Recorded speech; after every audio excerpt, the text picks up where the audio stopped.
దొండ కాకరకాయ ఎలా పాకిందో. అవును సార్, హారిక వాళ్ళు పెట్టినవే అవి. అవునవును,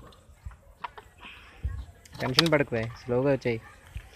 మెల్లగా చేయండి, ఇవాళ కాకపోతే ఎల్లుండి చేద్దాం, ఏం కొంపలా అంటుకుపోవు. Already we're delayed. ఇప్పుడు శాప్ మూమెంట్ స్టార్ట్ అయింది. అవును సార్, ఏది కొత్త బడ్స్ వచ్చేసినాయి. అంతే అంతే, అదే మూమెంట్. శాప్ మూమెంట్ అయిపోయింది. ఇప్పుడు కోయిపోయిన ఒకటే.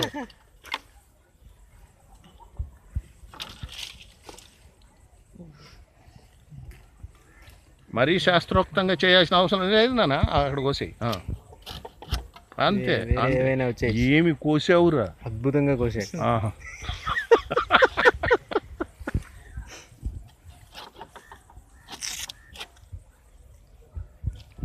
అవి కూడా కోసేయి నాన్న, అంతా అక్కర్లేదా, అక్కడ కోస్తే చాలు.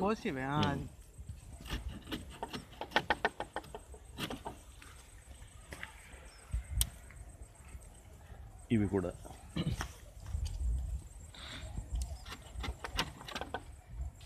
చేత్తో ఇరిసేసినా వచ్చేద్దరు. అది ఎప్పుడు ఇదిగో నేను చెప్తా, రంపం ఇక్కడ పెట్టి కొయ్యకూడదు, ఇక్కడ కట్టాలి, ఇక్కడ నుంచి కొయ్యాలి. గ్రిప్పు నీకు వస్తుంది ఇక్కడ నుంచి వస్తేనే.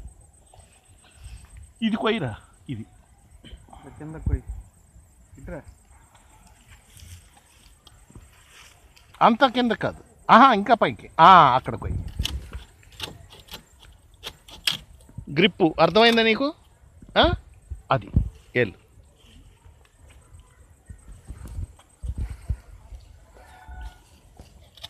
యా యా యా ముందుకే కట్ చేస్తారు, రెండు వైపులా కట్ చేయదు. Correct, that is the moment.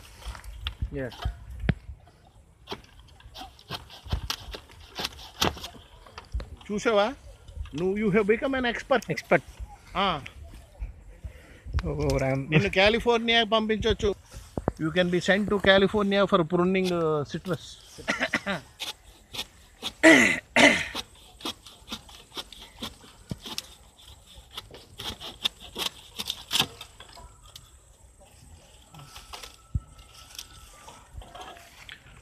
మనం కట్ చేసేటప్పుడు ఎప్పుడు కూడా దాని కింద ఒక నోడ్ ఉండాలి, అక్కడ నుంచి రెమ్మలు వస్తాయి.